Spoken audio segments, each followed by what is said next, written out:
Welcome back to Wellness in Minutes, where we give you bite-sized health information that's easy to digest.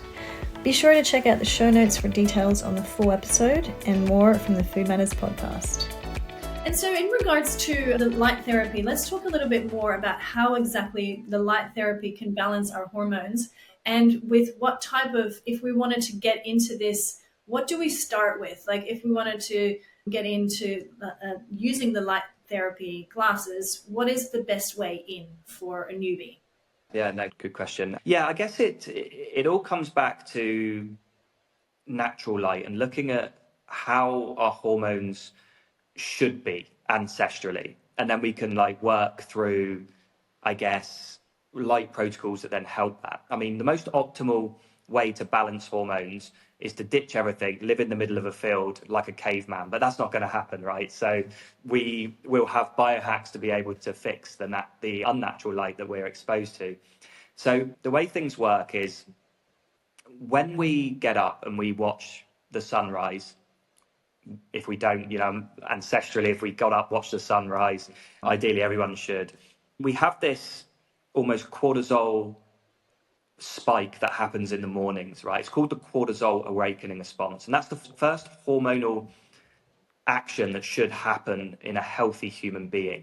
Now, what that does is it's almost like a jump start, like a electric shock in the morning, gets you out of bed, gets you springing out of bed. If you're not springing out of bed in the morning, you're not having an optimal cortisol awakening response.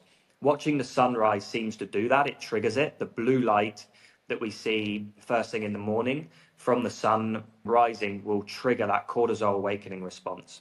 At the same time, once that blue light spikes and the red light starts to come in from the sunrise and all the different other colors, we start to get this sort of euphoric release of dopamine and serotonin, which then makes us feel happy. So we want to be alert and happy during the day, not tired and sluggish and sad. And watching the sunrise does that. So that's how you optimize your hormones in that morning part of the day.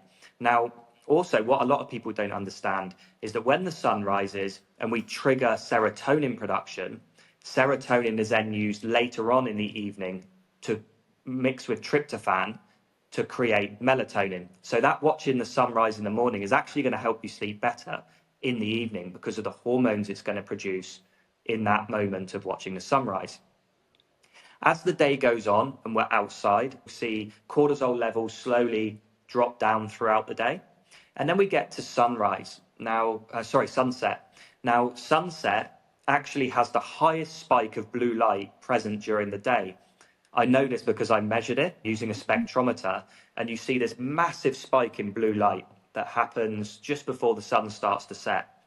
And it's my understanding it's that trigger and spike of blue light which our eyes see and translates as the day is about to end, cortisol is no longer relevant, and we get this decrescendo effect where blue light drifts to nothing and red light and orange light becomes more prominent, and then we get complete darkness, which helps them produce melatonin, drops down the cortisol, and then helps us sleep. That's the optimal way to balance your hormones throughout the day. If you're living inside and you don't do any of that, and all you're exposed to is blue light during the day from artificial sources and into the evening, your cortisol levels are going to be continually high. Now, as your cortisol levels remain continually high over time, you're going to be in this state of fight or flight. You're going to be highly stressed. Over time, you could become very anxious, overstressed, even depressed, because your cortisol levels are so unnaturally jacked up. The other thing that can happen is your cortisol production can actually flip. So you start to get these, in the mornings, you wake up and you feel really tired and groggy and you struggle to get going unless you down a load of caffeine. And then come bedtime, you're wired and awake and alert because your cortisol is switched.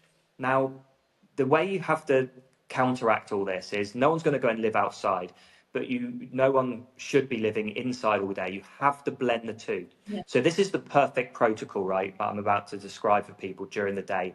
And a lot of it is free, and the other parts of it aren't expensive. They're only a small investment. First thing in the morning, regardless of if it's raining, cloudy, or whatever, go outside. Your eyes should only see the sunlight or the natural light outside first thing in the morning. If you wake up before sunrise, then you need to be having only red light in your house. So red light bulbs, salt lamps, night lights, lamps, things like that, that only contain red light. Then when the sun rises, then you go outside, then you look at the natural light, then you can start going about your day. You need to, if you're working in front of a screen or if you're watching TV, you need to balance the light. As I mentioned earlier, blue light's great during the day, but too much exposure, you're going to get that damage unless you've got red light present. So you need to start balancing the light in your environment. So have a salt lamp or a red light lamp next to your computer when you're using it, or TV. Switch your iPhone or your Samsung, whatever it is you're using, to night mode. So that reduces the blue light down. So you're not having loads and loads of blue light. And that's fine during the day. Night mode doesn't work after sunset. I've got another tip for that in a bit, but you want it during the day.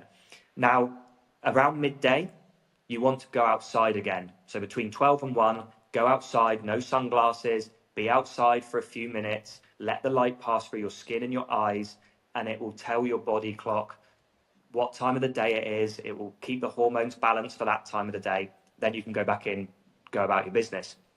When the sun sets, ideally you'd watch that as well, but it's probably not the most essential. Sunrise is more important. Sunset, you'd be even more optimal. Watch that. Then as the sun disappears and it gets dark, blue light blocking glasses are a must. It's a non-negotiable. They just have to go on, create the psychological darkness. You can get them in planos, prescription readers. It's no problem. 2 to 3 hours before bed, you'll start feeling tired. You'll start feeling relaxed. And then you'll go to bed.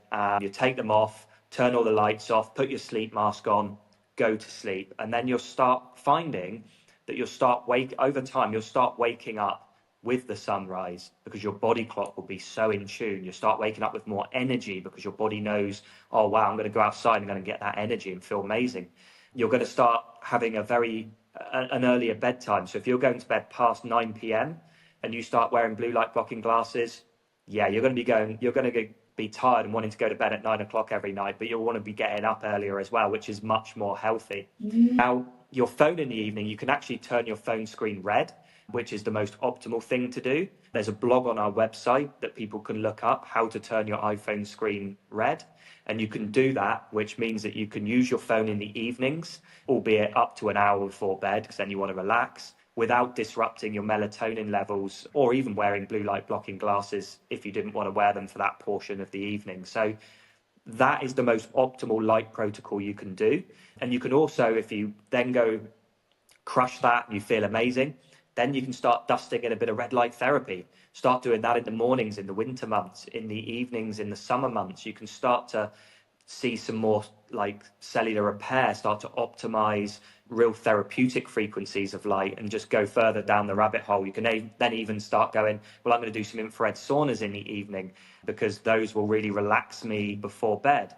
You can start doing cold showers or cold plunges in the morning if you really want to spike cortisol even more and get yourself really going and feeling alive. So there's so many things you can do. But what I've just described is a really easy entry level light management protocol that will have you feeling unbelievable in just maybe, 4 or 5 days. Oh, I love it. I'm so excited. And if I would like to try these things out, so what sort of if there's 2 products that would need, so I'm hearing you say you need the red light glasses, and then you would need the number 1 so the 2 pairs. Is that what you're suggesting? Yeah, I think you're right. You're 100% correct. I think if people just want to get 1 pair, go for the night ones to start with, and then you can use like red light then to balance the other areas of blue during the day around your computer. Like if you've got a salt lamp, brilliant, use that. If not, you can get little lights like this. Like this is a little light that we offer. We offer loads of different ones. This is just a motion sensor one I've got just in here. And this will release red light. And this is great because it can balance. You can have it next to your computer screen, start balancing the blue light. But you can also use it in the evenings because this doesn't disrupt melatonin production. So it's sort of multifaceted. You can use it in various situations. So those are probably the 2 products I'd start with. And then if the people start to see some good results with those, then dust in a little bit of red light therapy. You can, like, this is really intense frequencies of light, which helps restore, repair, boost that collagen. And then also the daytime glasses as well, if you've got a sensitivity to blue light during the day. And so the sensitivity to blue light during the day, how many percentage of people would you say around the world are dealing with that issue right now? Like, is that... It's hard to say. Yeah, it's hard to say because there's been no studies on the percentages. I'd say it's probably 1 in 10. I don't think it's a huge amount. I guess you'll know if you're sensitive to light when you've spent the day in the office and you've got a headache, really sore, blurry eyes, or at worst, you suffer migraines. It's a bit of a spectrum, light sensitivity. You've got, at the very end, you've got the people that work on a computer all day and maybe get a bit dry eye in the evening, and all the way through to sort of dull headaches, migraines, all the way to photosensitive epilepsy at the other end of the spectrum. You just got to see where you sit on that. Like, I'm not one for saying to people, go and get a product if you're not suffering during the day or on a particular issue. It's more seeing how you feel during the day. Everyone's very different. So how do you feel after using a computer? Are your eyes feeling strained? If yes, then during the day, you probably want to be wearing blue light filtering glasses like the yellow lens or clear lenses. We have those as well.